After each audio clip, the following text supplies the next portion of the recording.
What are some of the unique insights or the lesser known facts about the human gut that people don't really know of?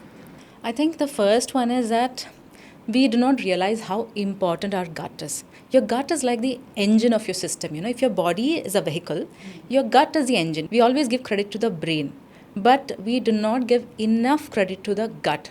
Correct. Because gut is actually capable of thinking.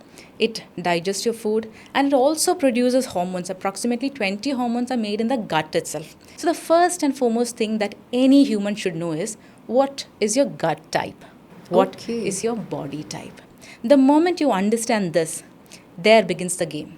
Before you go there, it is said that 90% of the health issues that a person has is because of an impaired gut health. Is that true? Yes, very much. What are some of the problems? Okay, so some of the common issues that we fail to recognize as gut issues are acidity, bloating, burping, flatulence, constipation, diarrhea, post-meal lethargy.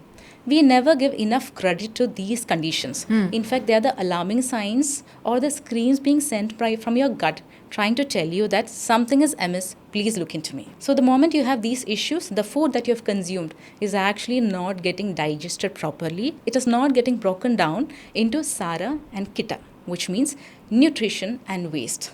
Instead, a third metabolic byproduct called AMA or slow toxin or something that closest to inflammation is being formed, which is why in today's world people keep saying that one of the main reason people are deceased is because of inflammation. It is actually the metabolic byproduct that is being created because you're eating the wrong kind of food for your body type. So body type is very important. Very important. Okay. So technically, the entire human population can be divided into 3 categories. It's more like an umbrella classification of the human race, I would say. Okay. Usually we get to hear that lean is Vata, the moderate built is Pitta, and Correct. the obese is Kapha. But let us make it more precise so that you can understand it better. Okay, if you have a dry gut, dry skin that is prone to bloating, dry heart, pellet-like stool, and you're anxiety prone, that is the Vata kind.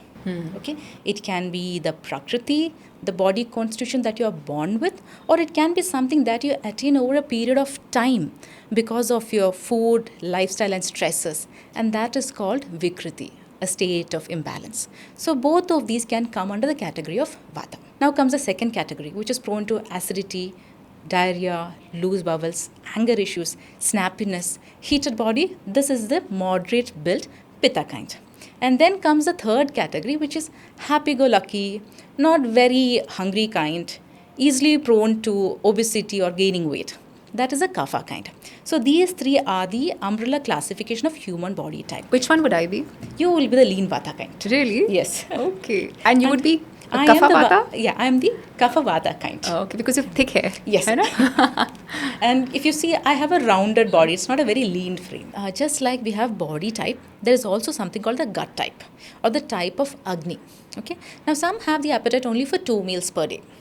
Okay. That is what you call the kind of gut you see in Kapha people. Now, some people are very frequently hungry. Yeah. Every 2 hours they are hungry. That is a Vata kind of gut. Now, if you ask me, that is not a healthy one. Okay, that is often found in people who have high Vata imbalance because of stress, not eating right, or doing a lot of fasting. That is what you call Vishamagni. And then there's a third kind of gut. So if I'm feeling hungry frequently, I'm going to be a Vata kind of gut? Yes, it is. I thought it was Pitta, no? Because, no. Oh. That is the difference, If you have a Vata kind of gut, you have frequent hunger, okay, frequent bouts of hunger, and then there's going to be a period where you do not feel hungry at all. But Vata typically was associated with people having less digestive fire or less Agni, right? So why will I keep frequently? So it's more like the forest fire. When there is breeze, there is more fire.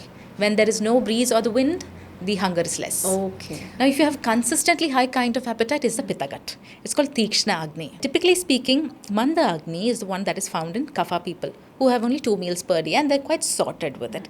Now, Tikshna Agni is like very high appetite. Like, breakfast, lunch, dinner, they need a good meal. Okay.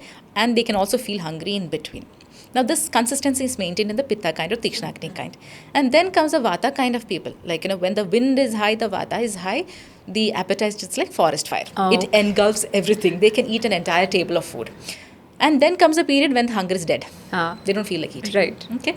Now, this happens in people who do a lot of night shift, who who have a lot of stress, who do evening workout, who do not eat as per the requirement of their body, who do calorie deficit kind of a diet and things like that, that leads to vata imbalance. If you enjoyed watching this content, you can watch the full in-depth video on the Body to Being podcast hosted on Shloka YouTube channel. To continue watching shorter pieces of this content, you can subscribe to Shloka Clips on YouTube. Don't forget to like this video and follow us on Spotify.